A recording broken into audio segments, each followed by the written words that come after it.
जमशेदपुर में नारी शक्ति वंदन बिल के लोकसभा में पास नहीं होने को लेकर भारतीय जनता पार्टी ने विष्णुपुर स्थित तुलसी भवन में प्रेस वार्ता आयोजित किया। इस दौरान हजारीबाग सांसद मनीष जायसवाल, बीजेपी उपाध्यक्ष भानु प्रताप शाही और पोटका विधानसभा की प्रत्याशी मीरा मुंडा मौजूद रहे। नेताओं ने बिल पास नहीं होने पर विपक्षी दलों को जिम्मेदार ठहराया। प्रेस वार्ता को संबोधित करते हुए सांसद मनीष जायसवाल ने कहा कि 17 अप्रैल को लोकसभा में नारी शक्ति वंदन बिल पारित नहीं हो सका, जिससे देश की आधी आबादी को झटका लगा है। उन्होंने कहा कि अगर यह बिल पास हो जाता तो महिलाओं को 33% आरक्षण मिलता और वे और अधिक सशक्त होती। उन्होंने विपक्ष खासकर कांग्रेस और उसके गठबंधन पर देश को पीछे ले जाने का आरोप लगाया। सांसद ने केंद्र सरकार की योजनाओं का जिक्र करते हुए कहा कि प्रधानमंत्री नरेंद्र मोदी के नेतृत्व में महिलाओं को सशक्तिकरण के लिए कई कदम उठाए गए हैं, जिनमें उज्ज्वला योजना के तहत गैस कनेक्शन और शौचालय निर्माण जैसी पहल शामिल है।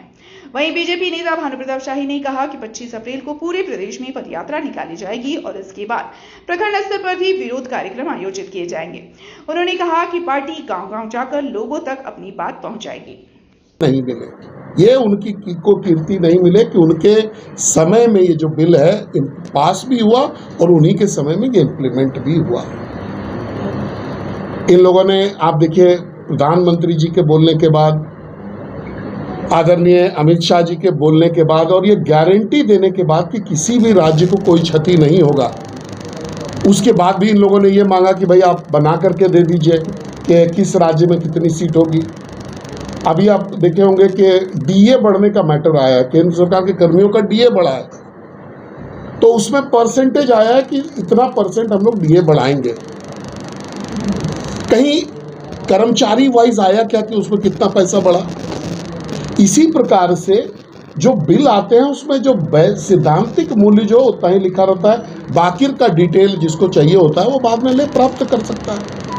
उसमें लिखा हुआ था कि भाई हम हर विधानसभा में 50% सीट को बढ़ाएंगे। विपक्ष का कहना था कि भाई आप विधानसभा वार लिख करके दीजिए कि कहाँ कितना नंबर्स कितना आएगा।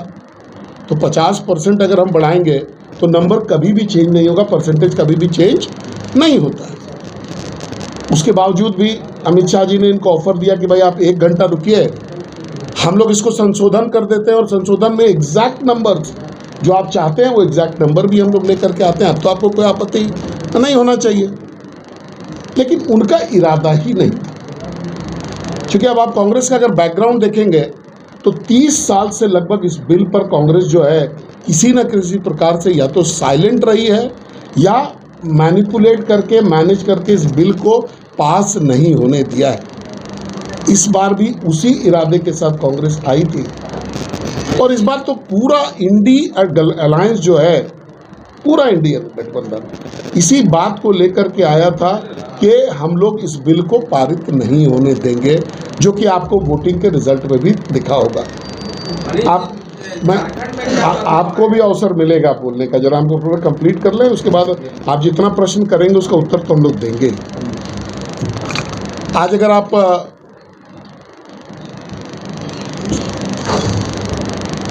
इस बिल के स्वरूप को देखते अगर आप, और जितने लोगों ने रिक्वेस्ट किया, प्रधानमंत्री जी ने आग्रह किया, गृह मंत्री जी ने आग्रह किया, सारी महिलाएं जितनी वक्ता थीं उन करीब सभी महिलाओं ने इसमें जो है रिक्वेस्ट किया कि भाई ये बिल के पारित हो जाने से हमारा जो पूरा सिस्टम है वो पूरा मजबूत होगा, देश में आधी आबादी को उनका रिप्रेजेंटेशन मिलेगा। लेकिन कांग्रेस की हठधर्मिता के वजह से महिलाओं को उनका हक और अधिकार डिनाई कर दिया गया। ये मैं आज आपको बताने के लिए आया हूँ। अब आप इसको भटकाने का तरीका देखिए, बिल को इन लोगों ने कैसे कर दिया कि भाई डिलिमिटेशन हम लोग कर रहे हैं, सीट बढ़ा रहे हैं। तो अगर आप ओरिजिनल जो बिल है 2023 के बिल को देखेंगे तो उसमें बड़ा स्पष्टता से इन तीनों चीज़ का जिक्र किया हुआ है कि 2023 में जो विधेयक आया उसमें क्लियर है कि हम 33% महिलाओं को हम लोग ये देंगे, रिजर्वेशन देंगे। उसके बाद है कि भाई हम जनगणना के फिगर को लेंगे, उसके बाद है कि हम डिलिमिटेशन उस जनगणना के फिगर पर करेंगे। वो तीनों उसी में लिखा हुआ है, कोई नया चीज़ इसमें नहीं आया। लेकिन परिस्थिति वश कि वो 2023 था और आज 2026 है, अगर हम लोग इंतज़ार करें कि जनगणना का रिपोर्ट आए, जनगणना के रिपोर्ट के अनुसार हम उस पर कार्रवाई करें, तो ये अभी जो आगे विलंब होता और शायद 29 में इम्प्लीमेंटेशन में इसको देरी होती। तो हमारा जो मूल भाव था कि हम महिलाओं को देना चाहते हैं रिजर्वेशन, और बिना किसी स्टेट के हक और अधिकार को मारे बिना देना चाहते हैं, उस ओर हम बढ़ रहे थे। कोई नया काम हमने नहीं किया, कोई भी नया काम नहीं किया। जैसा आरोप है कि भाई हम तो डिलिमिटेशन करने लग गए, वो तो पहले के बिल में लिखा हुआ है डिलिमिटेशन होना है, और हमने उसको 2011 के सेंसस को जरूर मूल रखा, लेकिन अब सीटों की जो वृद्धि थी वो परसेंटेज के हिसाब से तय हुआ कि हर राज्य को समानांतर जो है अधिकार मिलेगा।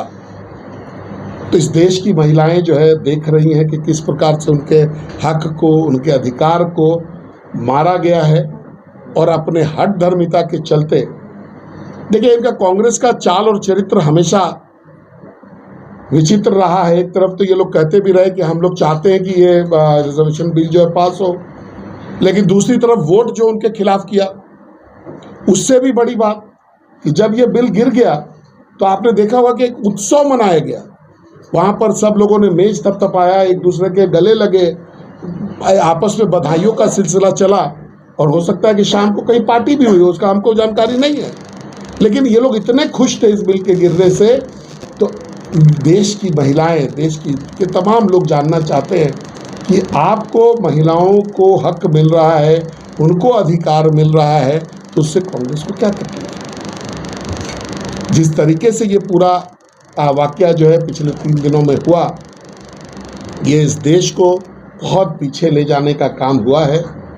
और जो प्रधानमंत्री जी ने जो आप जब वो नेशन को एड्रेस कर रहे थे, तो उन्होंने अपनी प्रतिबद्धता को दोबारा दोहराया कि भाई हम लोग जो हमारा एजेंडा है उसको हम लोग फुलफिल करके रहेंगे, हम लोग फिर प्रयास करेंगे, फिर इस जो हर्डल है इसको दूर करके ये जो विधेयक है इसको हम लोग पारित कराएंगे, महिलाओं को उनका अधिकार देंगे।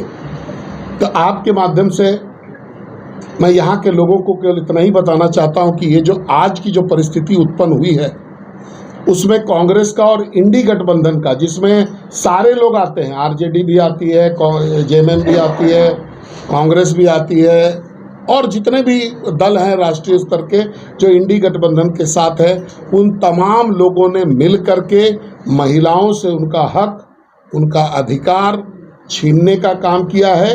और आने वाले समय में आप देखिएगा कि बहुत बड़े संख्या में इनको क्षति होने वाला है।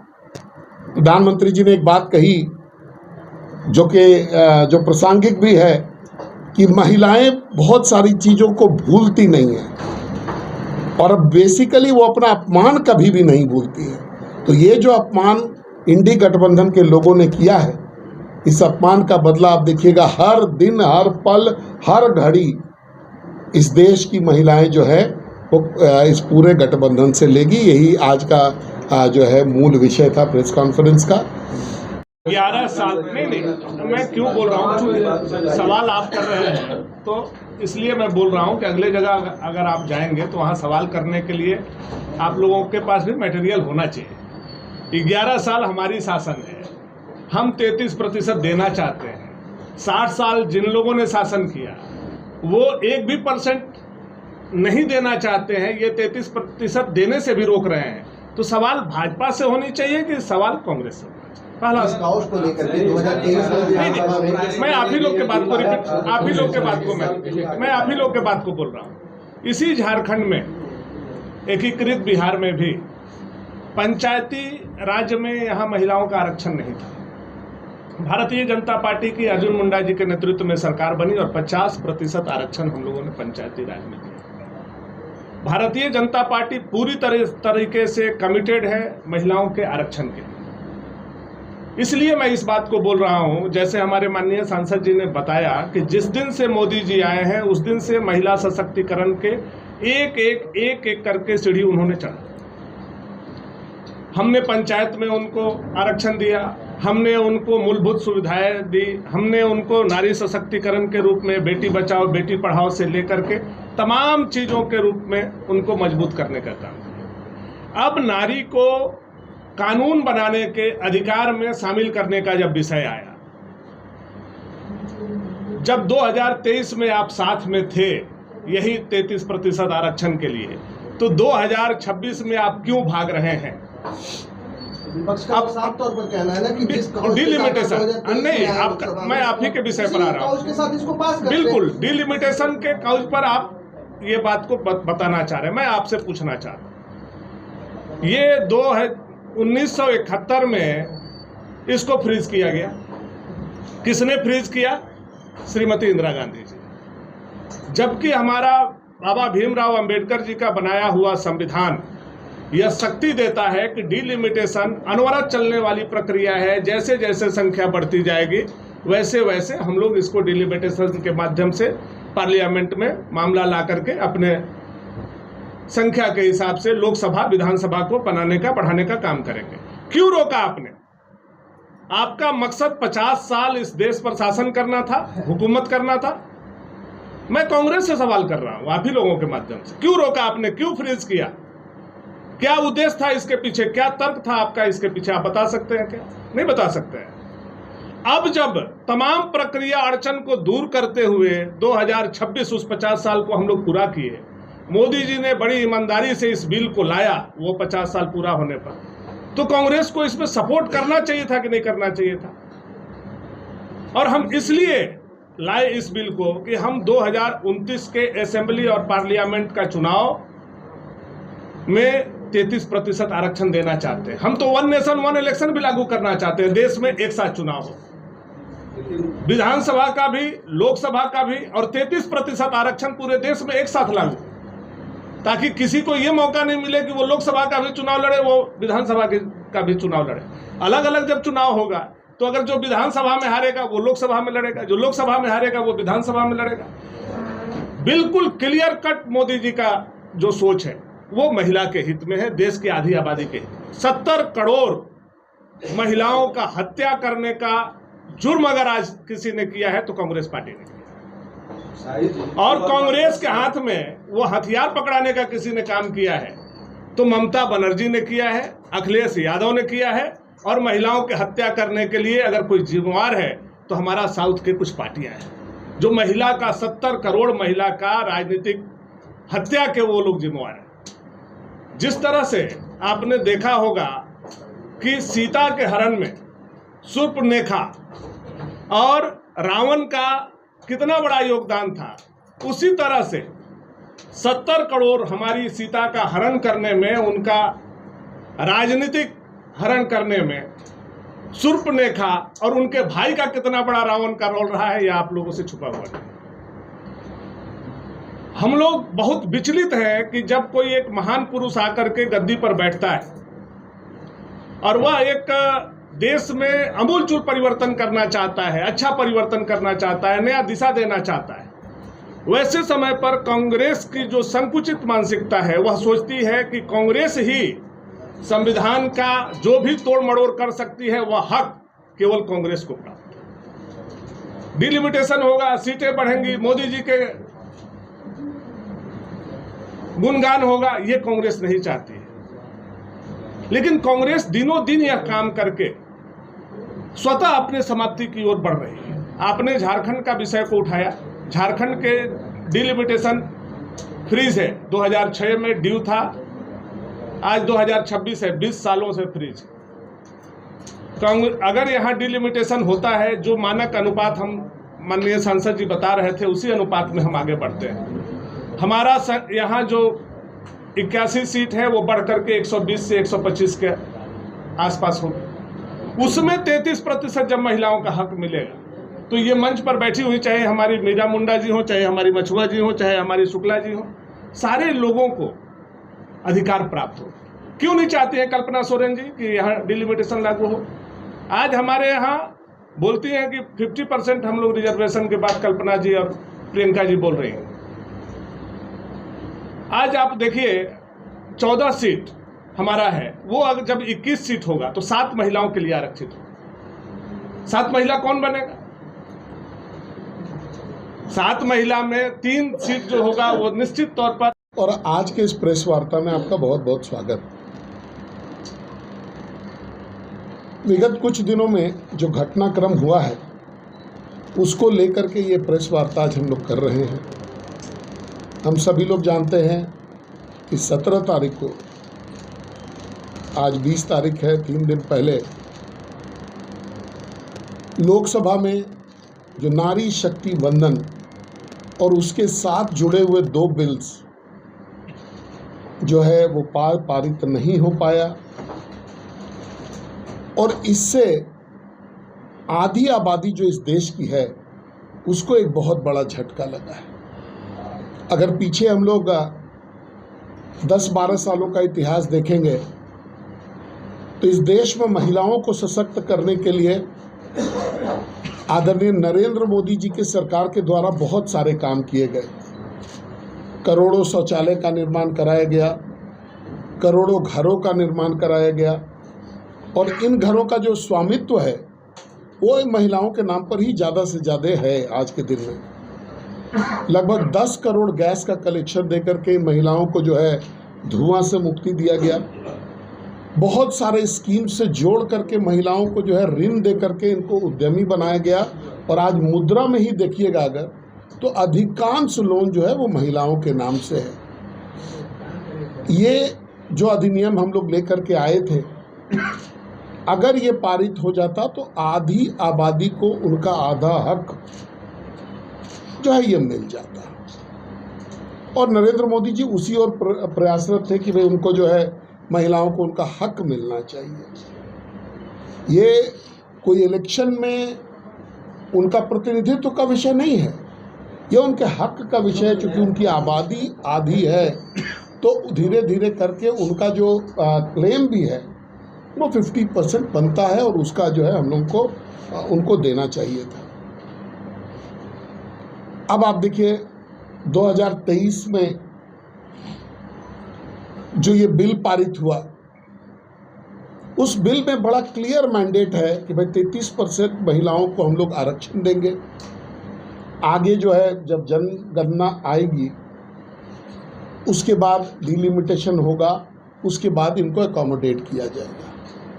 दुर्भाग्यवश क्या है, कोरोना और अन्य चीज़ों को लेकर के जनगणना की शुरुआत अभी हुई है और जनगणना अगर अभी हम लोग अगर इसको देखते हैं तो जनगणना के बाद डिलिमिटेशन कमीशन बनेगा और डिलिमिटेशन कमीशन का एक बाध्यता है कि उसको पब्लिक हियरिंग हर एक कॉन्स्टिट्यूंसी में जाके करनी पड़ेगी।